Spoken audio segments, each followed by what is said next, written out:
एक सेठ का बेटा बीते 7 महीनों से बिस्तर पर पड़ा हुआ है। उस जमाने में कौमा में था जिस जमाने में शायद कौमा को कोई नहीं जानता था। नामी गामी सेठ जिसका घर तक बित जाता है लेकिन उसका बेटा होश में नहीं आता है, यानी कौमा से बाहर नहीं आता है। लेकिन एक दिन वो बेटा 15 मिनट के लिए उठता है और सेठ से कुछ ऐसी बातें करता है कि सेठ के आंखों के आंसू नहीं रुकते हैं। वो सर में हाथ मारते हुए कहता है कि मेरी करनी का फल मेरे बेटे को क्यों दिया गया। भगवान से विरोध करता है। जिस राज के बारे में पत्नी को भी नहीं पता था, वो राज वो बेटा बताकर जाता है, जो बेटा कुछ ही देर का मेहमान होता है, जिसके बारे में सभी ने ये कह दिया था कि अब ये नहीं बच पाएगा। दोस्तों, वो 15 मिनट के लिए जीवित होता है। ये दुनिया का पहला ऐसा पुनर्जन्म की घटना है जहां पर 15 मिनट के लिए पुनर्जन्म हुआ था और 15 मिनट बाद ही इस केस में मृत्यु हो जाती है। सत्यता पर रखी हुई एक घटना है और दोस्तों, यहाँ पर गीता प्रेस में ये घटना लिखी गई है। इस घटना को रिकॉर्ड किया गया है। अंग्रेजों के शासन की ये घटना हम आप लोगों के सामने लेकर आए हैं और आज आपको बताएंगे कि विधि का विधान, अगर बाप ने कर्जा लिया है तो उस कर्जे को बेटा देने का अधिकारी होता है। ये सब कुछ आज आपको इस वीडियो में जानने को मिलेगा। कहते हैं ना कि मेरे तो बाप ने लिया है, मैं क्यों दूं? देना पड़ेगा। ना चाहते हुए भी पिता का कर्जा बेटे को चुकाना पड़ता है। ये हमारे समाज में भी है और उस विधाता के घर में भी है। दोस्तों, आज की स्टोरी एक ऐसी जागरूकता भरी स्टोरी है, पुनर्जन्म की है, 15 मिनट के लिए हुआ है, लेकिन आपको आश्चर्य में डालकर जाएगा, ये मेरा दावा है। क्योंकि इससे पहले एक स्टोरी एक और मैं अपने इस चैनल पर लेकर आई थी, जहां पर एक महिला यानी 36 साल की एक महिला गुजरती है और उसके अंदर दूसरी आत्मा प्रवेश करती है। उसको 24 घंटे का पुनर्जन्म बोला गया था। इसको आप केवल 15 मिनट का पुनर्जन्म और इसमें मृत्यु भी है, ये बोला जाएगा। तो चलिए, आपको इस घटना को जानने के लिए हमारे साथ विस्तार से इस घटना को पहले से ही सुनना होगा और इसके बारे में सारी जानकारियां जाननी होंगे। तो चलो दोस्तों, आपको हमारे साथ अंग्रेजों के जमाने में 1840 में चलना होगा। 1840 में आपको राजस्थान में रतनगढ़ में चलना होगा। राजस्थान के रतनगढ़ को आप जानते होंगे। यहाँ पर एक सेठ रहता है, कन्हुआ सेठ का नाम होता है। कन्हुआ एक व्यापार करना चाहता है। आज की श्रेणी में अगर बोला जाए तो कन्हुआ एक बिजनेस करना चाहता है, यानी व्यापार। रुई का जो रुअर होता है, कपास में जो खिलता है, रुई बोलते हैं उसको, उसका ये व्यापार करना चाहता है। कुछ पैसे जुटाता है और ये रतनगढ़ से बाहर निकलता है और ये कलकत्ता पहुंच जाता है। कलकत्ता पहुंचने के बाद इसकी मुलाकात एक दूसरे व्यापारी से होती है, क्योंकि ये कन्हुआ खुद भी व्यापारी होता है और इसकी मुलाकात एक दूसरे व्यापारी से होती है। ये व्यापारी बंगाली था। अब बंगाली व्यापारी से इसकी मुलाकात होती है, अच्छी खासी मुलाकात होती है और काफी दिनों से मुलाकात चलती है। रुई का व्यापार जो था वो दिन पर दिन चलता तो है, लेकिन वो तरक्की नहीं मिलती है जो कन्हुआ चाहता है, यानी कन्हुआ जो तरक्की चाहता है वो इसे नहीं प्रदान होती है। इसके बाद ये यहाँ पर इस बंगाली से हाथ मिलाता है, क्योंकि बंगाली भी रुई में ही अपना हाथ आजमाना चाहता है। अब बंगाली बहुत भोला भाला था। जो बंगाली सेठ होता है वो अपने पास से पैसे लेकर और इस सेठ के पास रख देता है, जो कन्हुआ सेठ होता है। अब कन्हुआ उन पैसों को रखकर अब इसके मन में लालच जागृत हो जाता है, यानी इसको लोभ आने लगता है कि अगर ये पैसे सारे मेरे हो जाएं तो मेरी किस्मत बदल जाएगी, मेरा व्यापार दिन पर दिन बढ़ने लगेगा। अब दोस्तों, यहाँ पर जो ये सेठ होता है, राजस्थान का जो रतनगढ़ का रहने वाला था कन्हुआ, अब यहाँ पर एक चाल चलता है। चाल क्या चलता है कि इस बंगाली को रास्ते से हटाने की चाल चलता है कि अगर ये रहेगा नहीं, किसी को क्या मालूम मैंने इसके साथ ऐसा किया है, तो ये सारे पैसे मेरे हो जाएंगे। अब यहाँ पर ये बंगाल के खड़गपुर जंक्शन पर जाते हैं। वहां पर इसने एक ठेले वाले को, जो सेठ होता है, कनौआ सेठ होता है पहले ही पैसे देता है और कहता है कि मेरे साथ एक बंगाली आदमी आएगा और उसे रास्ते से हटाना है, और पूरी प्लानिंग ये करते हैं। इसमें जो ठेले वाला होता है, जो वहाँ पर कचौड़ी और या पकौड़े बेचा करता था जंक्शन पर, जो कि यहाँ पर खड़गपुर जंक्शन होता है, तो वो उसकी पत्नी भी उसमें मिली हुई होती है। यहाँ पर जो कि कलकत्ता का रहने वाला बंगाली था, उस बंगाली को यहाँ पर जहर देने की पूरी की पूरी प्लानिंग बनाई जाती है। अब ये जैसे ही उस जंक्शन पर पहुंचते हैं तो कनौआ जो होता है और उसके साथ बंगाली होता है, ये व्यापार के सिलसिले में चल रहे थे। अब यहाँ पर ये ठेली वाला इस कनौआ के गले लगता है और कहता है कि सेठ जी, आज यहाँ पर अहो भाग्य हमारे जो आप यहाँ पर पधारे, और ये ठेले वाला इनके पैरों में गिर पड़ता है। बंगाली समझता है कि इसका बहुत जानने वाला है, अरे भाई बहुत भोला इंसान है। तो यहाँ पर इसकी पत्नी ठेले वाले की वो भी हाथ जोड़कर कहती है कि सेठ जी, हमारे तो बहुत अच्छे भाग हैं जो आप यहाँ पर पधारे हैं, अब तो आपको हमारे घर रुकना ही होगा। अब यहाँ पर कनौआ सेठ के पीछे ये सभी लोग लग जाते हैं और कनौआ सेठ भी एक चाल चलते हुए कहता है कि ठीक है बाबा, हम तुम्हारे घर का खाना जरूर खाएंगे। अब यहाँ पर इस बंगाली को और कनौआ सेठ इनके घर पहुंच जाते हैं जो ठेले वाले होते हैं, और वहां पर इनके लिए भोजन तैयार किया जाता है। लेकिन दोस्तों, सिलबट्टे पर कुछ ग्रीन कलर का जहर जैसा पीसने की यहाँ पर उस ठेले वाले की पत्नी काम कर रही थी, उसे बंगाली के भोजन में मिला दिया जाता है। सेठ ने पहले ही इंतजाम कर दिए थे, पहले ही पैसे दे दिए थे। अब यहाँ पर भोजन शुरू होता है। जब भोजन शुरू होता है तो ये भोजन बंगाली भी खाता है और सेठ भी खाता है, और उसी तरह से भोजन परोसा जाता है। कुछ देर बाद बंगाली का गला घुटने लगता है। बंगाली सेठ से कहता है कि पता नहीं कनौआ, मेरे तो गले में दर्द हो रहा है, क्या कोई दवाई मिलेगी? तो वो कहती है कि हाँ, क्यों नहीं, एक औषधि है, अगर आप उसे लेंगे तो आप बहुत जल्दी स्वस्थ हो जाएंगे। ये यहाँ पर ठेले वाले की पत्नी कहती है। अब वो दोबारा से उसी जहर को उस सिलबट्टे पर बैठकर पीसती है और यहाँ पर बंगाली की तरफ देखती रहती है। मन में विचार है कि तुझे जीवित नहीं छोड़ूंगी। दोबारा पीसकर पानी में घोलकर कहती है कि सेठ जी, ये जड़ी बूटी बहुत आरामदायक है, तुम बहुत जल्दी ठीक हो जाओगे। दूसरी बार यहाँ पर बंगाली को वो जड़ी बूटी पिला दी जाती है, जिसको पीने के बाद बंगाली का दम घुटने लगता है। धीरे धीरे दम ज्यादा घुटने लगता है और इतना ज्यादा दम घुटता है कि बंगाली के मुंह से झाग निकलने लगता है। बंगाली की आंखों में एक दुख और दर्द साफ छलक रहा था। उसकी आंखों से आंसू निकलते और वो कहते हैं, कनौआ, तुमने ये सही नहीं किया है। तुमने पैसों के लालच में आकर मेरे साथ जो किया है उसका तुम्हें भोगना पड़ेगा और तुम भोगोगे। लेकिन यहाँ पर 3 लोग बहुत जोर से हंसते हैं और हंसते हंसते यहाँ पर एक व्यक्ति तड़प रहा है। ये करीबन रात को, शाम को खाना खाया था 5:30 बजे, और ये व्यक्ति 12 बजे तक तड़पता है उस जड़ी बूटी से। 12 बजे तक इस बंगाली के प्राण निकलते हैं। 12 बजे के बाद ये लोग इंतजार करते हैं। 1:30 से 2 बजे के बीच में इस बंगाली को एक रेल की पटरी के पास बहुत गहरा गड्ढा खोदा जाता है और वहां पर इसको दफना दिया जाता है। दोस्तों, यहाँ पर सेठ ने जितने तय किए थे उतने पैसे इन ठेले वालों को देकर और सेठ अपने व्यापार में लग पड़ता है। यहाँ पर बंगाली इस दुनिया से जा चुका था, किसी को पता ही नहीं चलता है कि बंगाली कहाँ पर गया। अब इसके बाद आगे सेठ की जिंदगी बदलने लगती है। जो कनौआ सेठ होता है, इसके पास पैसे बहुत आने लगते हैं।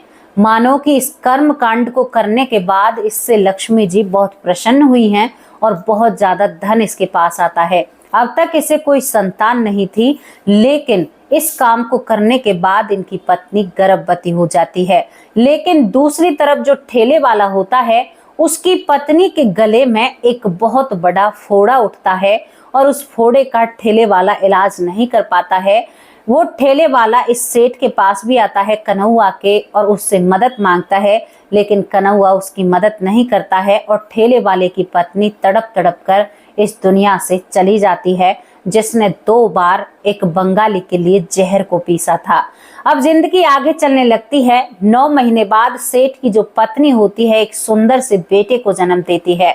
लक्ष्मी मानो प्रसन्न हो चुकी हो। इनका बिजनेस या व्यापार दिन पर दिन दोगुनी रात चौगुनी हो जाता है। कोई भी ऐसा दुख या कष्ट जिंदगी में रहता ही नहीं है। अब कन्हैया एक दिन बैठकर सोचता है कि मैंने इतना बुरा किया, लेकिन मैं तो इतना फल फूल रहा हूँ। अब धीरे धीरे इसका बेटा बड़ा होने लगता है। बेटे को बहुत कुछ खिलौने यानी सोने चांदी के खिलौनों से बेटा खेलता है। घर में किसी भी चीज की कोई कमी नहीं रहती है। जिंदगी बहुत बढ़िया थी। कन्हैया ने अपनी पत्नी को भी नहीं बताया था कि मैंने कुछ ऐसा कर्म कांड किया है। लेकिन दोस्तों, कर्म कभी आपका पीछा नहीं छोड़ेगा, वो आपको हर जगह ढूंढ लेगा। इससे आगे जो रोचक बातें मैं आपको बताऊंगी, आपके रोए खड़े हो जाएंगे। आपकी आंखों से आंसू ना छलके तो मेरा ताबा है।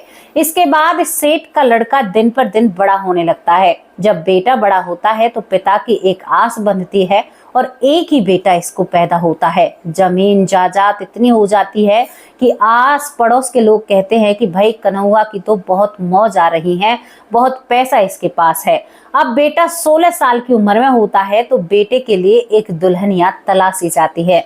पास ही के गांव में एक सुंदर सी कन्या मिल जाती है और उस कन्या के साथ इसका विवाह रचाया जाता है।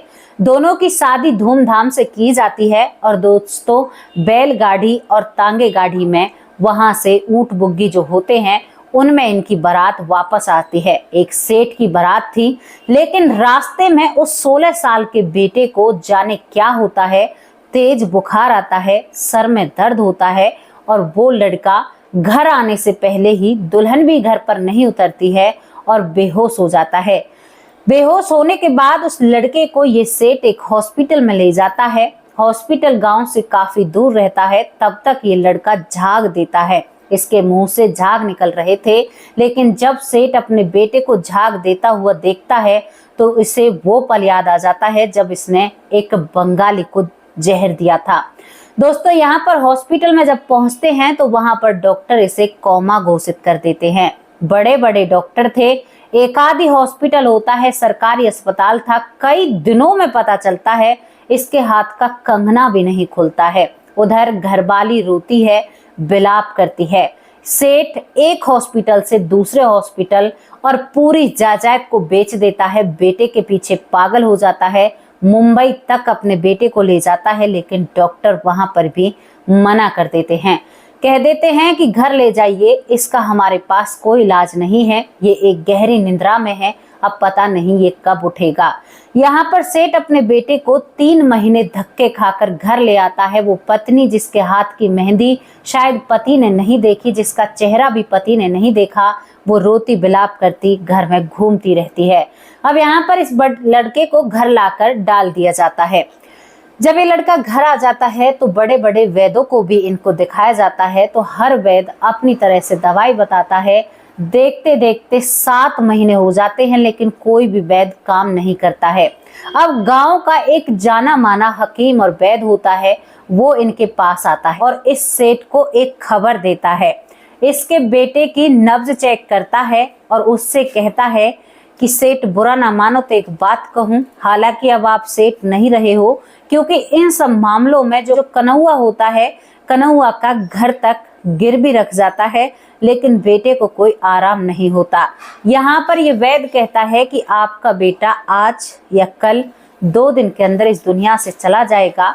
6 महीने में वो लड़का बिल्कुल हड्डियों का ढांचा रह जाता है। उसके शरीर में लगता है कि ये दिल कैसे धड़क रहा है, इसके शरीर में धड़कन कैसे बनी हुई है। ये सब कुछ देखकर अब सेठ की आंखें भर आती हैं। सेठ फूट फूट कर रोने लगता है और भगवान को दोष देता है। एक इतना बड़ा पापी इंसान भगवान को दोष कैसे दे सकता है। पत्नी जो 7 या 6 महीने से अपने मायके नहीं गई थी, दोस्तों गौना भी नहीं होता है। अब यहाँ पर सेठ अपने बेटे के पास बैठा हुआ रो रहा था। उसकी आंखों से आंसू टपकते हैं। तभी वहां पर वैद्य जी भी बैठे हुए होते हैं। जब अपने इस बेटे की नब्ज चेक कराते हैं, क्योंकि सेठ को लगता है कि बेटे की धड़कन थम चुकी हैं, तो वैद्य कहते हैं कि हाँ, आपका बेटा इस दुनिया में नहीं रहा है। कन्हैया रोने लगता है। बाहर पत्नी विलाप कर रही है, चीख चीख कर दहाड़े मार मार कर रो रही है और ये सेठ अपने बेटे के साथ अकेला बैठना चाहता है। जब ये अपने बेटे के साथ बैठा हुआ होता है तभी यहाँ पर इसका जो बेटा मृत पड़ा हुआ था वो एकदम से बैठा होता है। ये यहाँ पर जो कन्हैया होता है वो हैरान हो जाता है और वैद्य से कहता है कि वैद्य जी ये सब कुछ क्या है, क्योंकि वैद्य भी वहीं पर था। वैद्य हैरान हो जाता है। वो लड़का बैठा हुआ भी एक राक्षस जैसा लग रहा था। तभी उसकी आंखें खुलती हैं, सेठ के चेहरे पर चमक आती है। तभी वो लड़का कहता है कि हंसने की जरूरत नहीं है, मैं तुम्हारे कलेजे को ठंडक देने के लिए नहीं आया हूँ, मैं तुम्हें बताने आया हूँ कि मेरे अभी 400 रुपए तुम पर बाकी रह चुके हैं। 400 रुपए और अपने इस बेटे पर खर्च करो, तब मेरा हिसाब किताब पूरा होगा, तब मेरे कलेजे को ठंडक मिलेगी। ये तुम्हारा बेटा तब तक इसका अंतिम संस्कार नहीं होगा। ये तो मर चुका है, लेकिन क्या तू बंगाली को याद है तुझे? तो ये याद है वो बंगाली जिसके साथ तुमने कितना बुरा किया था? मैं तेरे बेटे के शरीर में आया हूँ और मैं तुम्हें बताना चाहता हूँ कि अभी 400 रुपए का हिसाब किताब बाकी है।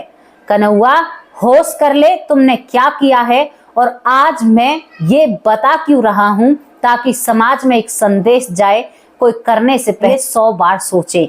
दोस्तों कन्हैया कहता है रोते हुए कि मुझे माफ कर दो, अगर तू मेरे बेटे के रूप में था तो उस दिन से क्यों नहीं बताया। तो यहाँ पर ये बंगाली कहता है कि नहीं, मैं तेरे बेटे के रूप में नहीं था, मैं तो पता है कौन हूँ, मैं तो अभी तेरे बेटे के शरीर में आया हूँ और ये मेरा पुनर्जन्म है, केवल थोड़ी ही देर के लिए।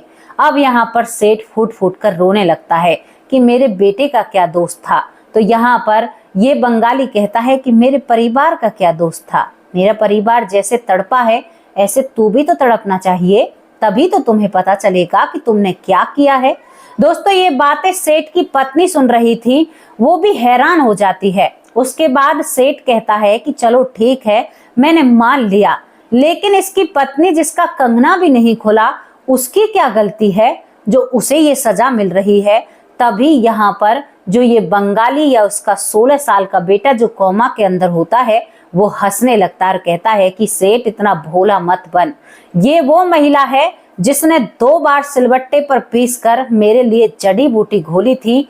और मैं तुम्हें एक और इसकी जानकारी दूं, ये महिला कभी सुहागन नहीं रहेगी, ये बिना पति के तड़पेगी जैसे मेरी पत्नी तड़प रही है मेरे बिना, क्योंकि तुम्हें लगा कि मेरा कोई नहीं है, मेरी पत्नी मेरे बच्चे पता है मुझे कैसे तलाशते हैं, अब तू अपने बेटे को ऐसे तलाशेगा हर कोने में। और 400 रुपए याद रखना, वरना सेठ दोबारा जन्म लेने पड़ेगा। एक बदले की भावना इंसान को दोबारा जन्म लेने पर मजबूर कर देती है। और दोस्तों ये करीबन 15 मिनट बात करता है, इसका जो बेटा होता है हड्डियों का कंकाल, और वो दोबारा बिस्तर पर मृत पड़ जाता है। जब यहाँ पर वैद्य इन बातों को सुनता है तो वो सेठ पर थू करता है। पत्नी कहती है ये मामला क्या है। तो जब पत्नी को सेठ इन बातों को बताता है तो पत्नी कहती है कि तुम तो अपने कर्मों का भोग रहे हो, तुमने तो इतना बुरा किया है कि ये तो तुम्हारे साथ हुआ है, ये तो बहुत कम है, ये तो बहुत कम है, तुम्हें तो और भुगतना पड़ेगा और तुम भोगोगे। दोस्तों इसके बाद बताया जाता है कि सेठ को कोढ़ लग जाता है, बेटे का विलाप, बेटा इस दुनिया से चला जाता है और उस महिला की जिसकी शादी हुई थी उससे कोई भी शादी नहीं करता है, उसे सब उल्टा कहते हैं कि अगर इससे हमने शादी की तो हम भी गहरी नींद में चले जाएंगे, ये डायन है, इंसानों को खाती है। और इस तरह से उस महिला का बहिष्कार किया जाता है और उससे कोई भी शादी नहीं करता। यानी जो उस बंगाली की बात थी वो सत्य हो जाती है। दोस्तों इस बात को लिखा गया है गीता प्रेस में, गीता प्रेस आप पढ़ सकते हैं और उसमें बिल्कुल हर चीज एक एक बारीकी से रिसर्च करके इसको लिखा गया है। ये सच्ची पुनर्जन्म की घटना है। ये घटना आपको कैसी लगी? कर्म कभी पीछा नहीं छोड़ता है। तुम समझते हो कि हमें किसी ने नहीं देखा, लेकिन वो देख रहा है, वो सब कुछ का सबका हिसाब रखता है। बंगाली का हिसाब कर दिया। बंगाली बताकर जाता है कि मैं एक अच्छी जिंदगी और अच्छी दुनिया में जाऊंगा, मैं एक अच्छे शरीर में जन्म लूंगा और तुम तड़पोगे। तो वाकई में ही जो कन्हैया सेठ होता है वो बहुत तड़पता है। कहते हैं कि उसके शरीर में ऐसा कोढ़ हो चुका था कि हमेशा उसके शरीर से खून निकलता रहता था, उसकी स्किन से इस तरीके का उसे कोड होता है। दोस्तों ये कहानी बहुत ज्यादा प्रचलित होती है, इसको आप कितना सत्य मानते हो और कर्म पर आप कितना विश्वास करते हो, पुनर्जन्म पर कितना विश्वास करते हो, ये कहानियां, ये घटनाएं, ये कहानी के रूप में लगा लो या घटना लगा लो, ये आपको सावधान और सतर्क करने के लिए बनाई जाती हैं और आपको हमेशा सावधान रहना चाहिए। कर्म सबसे ज्यादा इंपॉर्टेंट है, यानी सबसे ज्यादा महत्व कर्म रखता है। आप एक टाइम भक्ति मत करना, लेकिन कभी भी अपने कर्म को टूटने मत देना। ये मैं आपसे क्यों कह रही हूँ? ये मैं आपसे इसलिए कह रही हूँ क्योंकि हमें कर्मों का फल भोगना पड़ता है। अब देखो, एक सेठ के बच्चे को भोगना पड़ा, सेठ को भोगना पड़ा, सेठ की पत्नी को भोगना पड़ा, जिसने कुछ भी नहीं किया था, बच्चे ने भी कुछ नहीं किया, लेकिन यहाँ पर बंगाली के परिवार भी तो तड़पा था, उसका क्या कसूर था?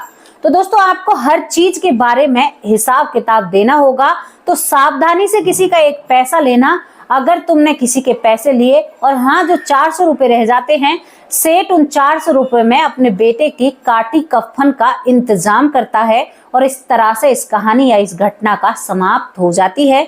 ये कहानी आप लोगों को कैसी लगी? क्या सीख इसमें से आपको सीखने को मिली? इसके बारे में भी हमें जरूर बताना। लेकिन कर्म प्रधान है, ये तो भाई हर घटना में पता चल जाता है। और देखो, पिता का कर्म बेटे को दिया, बेटे ने दिया। पता है, एक इंसान अगर हमारे घर से संत बनेगा तो हमारी 7 पीढ़ियों तक को तार देता है, 7 पीढ़ियां हमारी सुख भोग कर जाती है।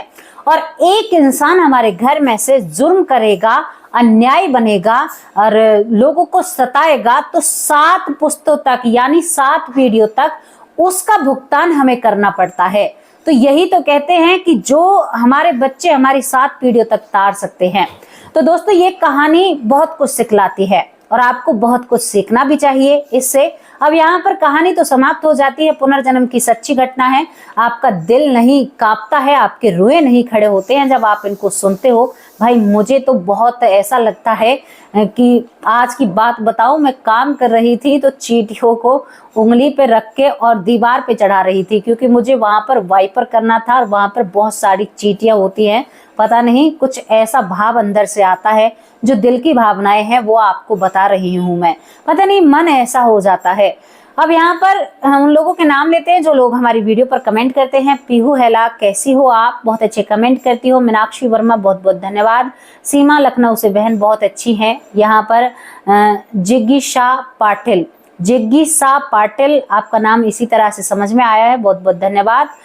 कांति बाई हमें बेटा कहकर बुलाती हैं और हमें माँ जैसा अनुभव होता है इनके बारे में पढ़कर, इनके कमेंट पढ़कर। सुरेश कुमार, बहुत बहुत धन्यवाद। विजेंद्र भाई ने अपना नाम लेने के लिए कहा था, बहुत बहुत धन्यवाद भाई जी। चंदन कुमार भाई, बहुत अच्छे भाई हैं हमारे। डॉक्टर सुरेश सोनी, बहुत अच्छे भाई हैं, बहुत अच्छे कमेंट करते हैं और बहुत ही प्रेरणादायक कमेंट होते हैं। बिटिया रानी, लाडो रानी कहकर बुलाते हैं। गायत्री देवी, बहुत बहुत धन्यवाद। भीमसेन यादव, बहुत बहुत धन्यवाद। रामायण कुशवाहा, बहुत अच्छे भाई हैं, बहुत अच्छे कमेंट करते हैं। राजकुमार निर्मल कर, बहुत अच्छे भाई हैं। बेटी लाडो, बिटिया रानी कहकर बुलाते हैं। ममता शर्मा, बहुत बहुत धन्यवाद। भीशु दास, बहुत बहुत धन्यवाद। सिकंदर जी, सिकंदर बहन है हमारी लेकिन उनके आईडी पर नाम सिकंदर सिंह है, बहुत बहुत धन्यवाद। माइकल डिसूजा भाई, कैसे हो आप? आपके कमेंट बहुत अच्छे होते हैं, आपकी इस बहन को आगे बढ़ने में बहुत साथ देते हैं। अत्री चंद, बहुत बहुत धन्यवाद, बहुत अच्छा कमेंट है आपका। रेखा रानी, बहुत बहुत धन्यवाद। मंजू चौधरी, कैसी हो? वरुण निषाद, बहुत बहुत धन्यवाद। वरुण निषाद। निशा राणा, बहुत बहुत धन्यवाद। निशा राणा काफ़ी दिनों से जुड़ी हुई हैं, बहुत अच्छे कमेंट करती हैं, प्यारी बहन है, बहुत अच्छी बहन है। यहाँ पर हेमा राजपूत, बहुत बहुत धन्यवाद, कई दिनों से जुड़ी हुई हैं। यशवंती माँ, कैसे हो आप? ठीक हो? आप तो हमें अपने बारे में बता दिया करो। अनिल शर्मा भाई, बहुत बहुत धन्यवाद। NS पांडे, बहुत बहुत धन्यवाद। लेखा सोनी, बहुत बहुत धन्यवाद। रंजना मिश्रा, तहे दिल से शुक्रिया अदा करते हैं। गुरुचरण सिंह, बहुत बहुत धन्यवाद। तुलसी शर्मा, बहुत बहुत धन्यवाद। अगस्त्य भाई, कैसे हो आप? बहुत अच्छे कमेंट होते हैं। शेखर, बहुत बहुत धन्यवाद। भारत सिंह, बहुत बहुत धन्यवाद। बीबी सिंह, बहुत अच्छे कमेंट करते हैं, बेटा कहकर बुलाते हैं। रविंद्र नाथ, बहुत बहुत धन्यवाद आपका, तहे दिल से शुक्रिया अदा करते हैं। हरदीप कौर, बहुत बहुत धन्यवाद। सीता राम गुप्ता, बहुत बहुत धन्यवाद। सीता शर्मा है या मिश्रा है? सीता शर्मा, बहुत बहुत धन्यवाद। संजय जी तहे दिल से शुक्रिया अदा करते हैं। प्रकाश मालविया बहुत बहुत धन्यवाद। पूनम यादव तहे दिल से शुक्रिया अदा करते हैं। पिंकी बहन कैसी हो। अनुपम बहुत बहुत धन्यवाद अनुपम। सरिता राय बहुत बहुत धन्यवाद। यहाँ पर मधु उपमन कैसी हो माँ। नीता कुंतल माँ कैसी हो। ऐश्वर्या माँ कैसी हो आप, कमेंट राय जरूर देना। बबीता सिंह दिल्ली से बहुत बहुत धन्यवाद आपका। यहाँ पर महेंद्र दीक्षित भाई कई दिनों से गायब हैं, भाई आपको मिस कर रहे हैं हम, बहुत बहुत धन्यवाद। यहाँ पर जेपी सिंह भाई कहाँ पर हैं, उनके भी कमेंट नहीं आ रहे हैं। ललिता यादव बहन कैसी हो माँ, आप ठीक हो। यहाँ पर मेरी बहुत सारी बहनें हैं, बहुत सारी माएँ हैं, बहुत बड़ा परिवार है, बहुत सारे भाई हैं।